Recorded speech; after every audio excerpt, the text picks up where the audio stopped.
નમસ્કાર મિત્રો. સી ટોકન્સમાં આપણે નેક્સ્ટ પહોંચ્યા છીએ લોજિકલ ઓપરેટર, અને પ્રીવિયસ વિડીયોમાં આપણે જોયું હતું રાઇટ શિફ્ટ ઓપરેટર. તે તમને અહીં ઉપર આઈ બટનમાં દેખાશે. ઓકે, તો લોજિકલ ઓપરેટર શું કામ કરશે? કોઈ તમારા લોજિકલ ઓપરેશન અથવા એક્સપ્રેશનને કંટ્રોલ કરશે, સ્ટેટમેન્ટને ચેક કરશે. એ તમે લૂપ્સમાં કરી શકો, ઇફ કન્ડિશનમાં, વાઇલ લૂપમાં કે ઇફ કન્ડિશનમાં, ગમે એમાં. ઓકે, તો એ લોજિકલ ઓપરેટર ત્રણ છે આપણી પાસે: એન્ડ, ઓર અને નોટ. એના સિમ્બોલ પણ તમને આપેલા છે: ડબલ એન્ડ, પાઇપ સાઇન અને એક્સક્લેમેશન સાઇન. હવે આમાં શું થશે? લોજિકલી આપણે વસ્તુને ચેક કરવાની છે, ક્યારે એન્ડનો યુઝ કરવો અને ક્યારે ઓરનો અને ક્યારે નોટનો. હવે કોઈ પણ એક ઇફ કન્ડિશન છે, એવું એક્ઝામ્પલ જોઈએ આપણે. કોઈ એવી ઇફ કન્ડિશન છે કે જેની અંદર તમારે ક્યારે જવું છે? જ્યારે કોઈ બે કન્ડિશન સાચી પડે, અથવા બેમાંથી એક કન્ડિશન સાચી પડે, અથવા એક કન્ડિશન ખોટી પડે. વિચારો કઈ રીતે. સપોઝ એ અને બી ચેક થાય છે, ને અહીંયા બી અને સી ચેક થાય છે. આ બંને કન્ડિશન સાચી હોય તો જ મારે ઇફની અંદર જવું છે, અધરવાઇઝ નથી જવું. તો મારે શું યુઝ કરવાનું હોય? એન્ડનો યુઝ કરવાનો હોય. Return true if both operands are true. હવે આના માટે આ ઓપરેન્ડ છે ને, એન્ડ ઓપરેટર છે. સપોઝ એ પ્લસ બી મેં લખેલા છે, તો બી છે પ્લસ છે એ શું છે? ઓપરેટર છે. તો બી અને એના માટે શું થશે? ઓપરેન્ડ. તો ડબલ એન્ડ છે આ, એ એન્ડ ઓપરેટર છે. તો એની આજુબાજુ વાળા બધા શું થશે? ઓપરેન્ડ્સ. ઓકે, તો જ્યારે તમારા કોઈ પ્રોગ્રામની અંદર તમારે એવી સિચ્યુએશન છે કે બે કન્ડિશન સાચી પડે તો જ મારે આગળ વધવું છે, અધરવાઇઝ નથી વધવું. તો એન્ડનું આપણે રિયલ લાઈફ એક્ઝામ્પલ જોઈએ તો મારી પાસે સપોઝ બે ઓપરેટર છે કે ભાઈ આજે મારે કોલેજે જવું છે કે નથી જવું એ ડિસાઈડ કરવું છે. ઓકે, તો જો સવારે વરસાદ આવતો હશે કે નહીં આવતો એ ચેક કરાવો, અને બીજું કે તમારા કોલેજમાં તમારા ફેવરિટ સાહેબ આવ્યા છે કે નહીં એ ચેક કરવું. આ બંને વસ્તુ જો સાચી હોય તો જ હું કોલેજે જાય. સવારે ઉઠ્યા, મેં ચેક કર્યું વરસાદ નથી આવતો, ઓકે હાલો હવે મારે કોલેજે જવાનું તો થશે. બટ પહેલાં હું હજી એક બીજી કન્ડિશન ચેક કરી લઉં કે ભાઈ જે સુમિત સાહેબ છે એ કોલેજે આવ્યા છે તો જ મારે જવું છે, એ ના હોય તો મારે જવું નથી. તો પહેલી કન્ડિશન ટ્રુ થાય, અને જો બીજી કન્ડિશન પણ ટ્રુ થાય. તમારા માટે ટ્રુ શું છે કે સુમિત સાહેબ નથી, કે જે ફેવરિટ મારા સર છે કોલેજના, એ જો ના આવ્યા હોય તો મારે કોલેજે નથી જવું. પણ જો આવ્યા હોય તો વરસાદ નથી આવતો, ઓકે સુમિત સાહેબ કે તમારા ફેવરિટ સાહેબ આવ્યા છે, ઓકે હા આવ્યા છે, તો હું શું કરીશ? કોલેજે જઈશ. ઓકે, ત્યારે આપણે એન્ડનો યુઝ કરીએ છીએ, અને આપણે ઘણીવાર રિયલ લાઈફમાં પણ બોલતા જ હોઈએ છીએ આ અને આ. તો અને જ્યાં આવે ત્યાં શું હોય? એન્ડ ઓપરેટરનો યુઝ થાય. બે સ્ટેટમેન્ટ તમારા સાચા પડવા જોઈએ. એની જગ્યાએ હવે આપણે ઓરનો યુઝ કરીએ. ઓર ક્યારે યુઝ કરીએ? કે આપણી પાસે કોઈ બે સ્ટેટમેન્ટ છે, આ વરસાદ અને તમારા ફેવરિટ સાહેબ છે, ચેક કરી લો. જો વરસાદ આવતો ના હોય અથવા સર આવ્યા હોય તો હું કોલેજે જઈશ. સપોઝ કે વરસાદ આવે છે, વરસાદ ભલે આવતો હોય પણ સુમિત સર કે તમારા ફેવરિટ સાહેબ કોલેજે આવ્યા છે તો હું કોલેજે જઈશ જ. આ સ્ટેટમેન્ટ ખોટું છે બટ આ સ્ટેટમેન્ટ સાચું છે, એટલે હું કોલેજે જઈશ. અથવા આ સ્ટેટમેન્ટ સાચું છે અને આ સ્ટેટમેન્ટ ખોટું છે તો પણ હું કોલેજે જઈશ.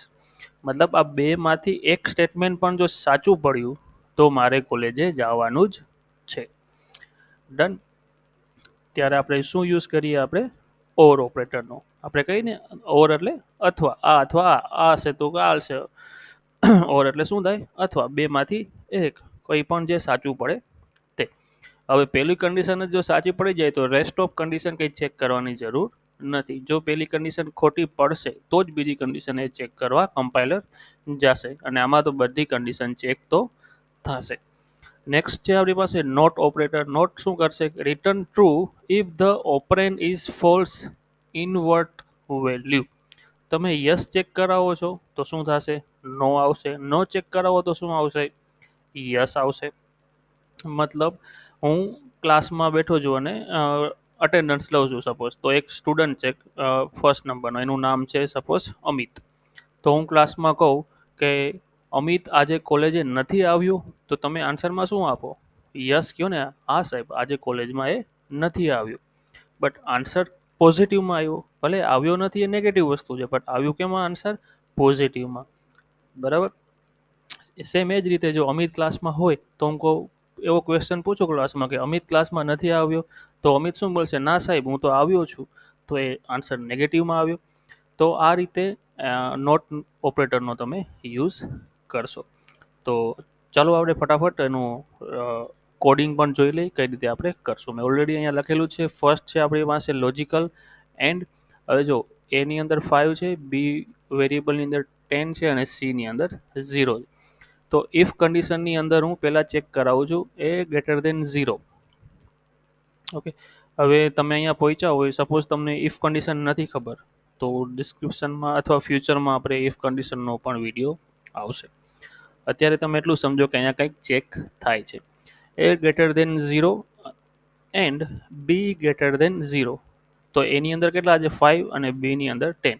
તો આ બંને કન્ડિશન સાચી છે. તો આને હું રન કરીશ તો જવાબમાં શું આવશે, both A and B are positive.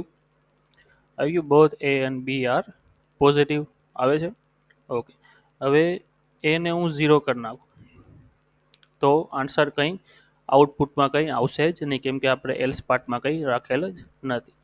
તો આપણે એલ્સમાં લખી નાખી printf both a and b are negative. both તો નહીં આવે, one of the a and b is negative. બેમાંથી એક નેગેટિવ હોય હશે. One of the A and B is negative. બેમાંથી એક કોઈ નેગેટિવ હતું, એટલે આખી કન્ડિશન ખોટી પડી. સપોઝ આને વળી પાછા 5 કરી નાખું. અને હવે આપણે લોજિકલ જોઈ લીધું. હવે આપણે નેક્સ્ટ જોઈ લઈ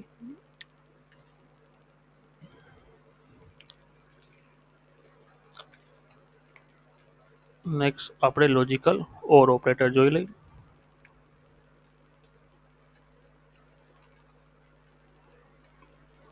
જો ઓરમાં શું ચેક કરી છે, A greater than 0 and C greater than 0. તો શું કરો, at least one of A or C is positive. તો અહીંયા શું ચેક કરશે, એ ગ્રેટર દેન 0. તો કન્ડિશન ચેક કરશો તો હા, એ તો 0થી મોટા જ છે, મતલબ 5 તો 0થી મોટા છે, એટલે કન્ડિશન આખી શું થઈ ગઈ, ટ્રુ થઈ ગઈ. જો રન કરીશ તો શું આવશે, ઇફ કન્ડિશન જ રન થશે. બરાબર, બટ હું આને પણ 0 કરી નાખું અને સીને આપણે કરી નાખી 5. તો ફર્સ્ટ કન્ડિશન તો ફોલ્સ છે, બટ સેકન્ડ કન્ડિશન જે એ રાઈટ છે, તો પણ શું થશે, આખું સ્ટેટમેન્ટ રાઈટ જો આવ્યું. બરાબર, બટ આ જ જગ્યાએ જો લોજિકલ એન્ડ હોત તો શું થાત, તો આખું કન્ડિશન ફોલ્સ થાત. આઈ હોપ તમને હજી કંઈક હવે આઈડિયા આવતો હશે. હવે આપણે જોઈ લઈએ લોજિકલ નોટ. હવે સી ની અંદર કેટલા છે 5. હું શું ચેક કરાવું છું, સી ઇઝ 0 તો ફોલ્સ. સી ની અંદર કંઈક છે, સી ની અંદર કંઈક ને કંઈક તો છે જ, એટલે કંઈ આઉટપુટમાં ન આવ્યું. એટલે હું સી ની અંદર 0 રાખી દઉં અને આપણે એનો ઇન્વર્ટ ચેક કરાવી. બરાબર, તો શું આવી ગયું, સી ઇઝ અ 0. તો આઈ હોપ તમને લોજિકલ એન્ડ ઓર અને નોટ ઓપરેટર ઇઝીલી સમજાઈ ગયા હશે. ઓકે, તો મળી જઈએ આપણે હવે નેક્સ્ટ વિડીયોમાં. ત્યાં સુધી જય હિન્દ, જય ભારત.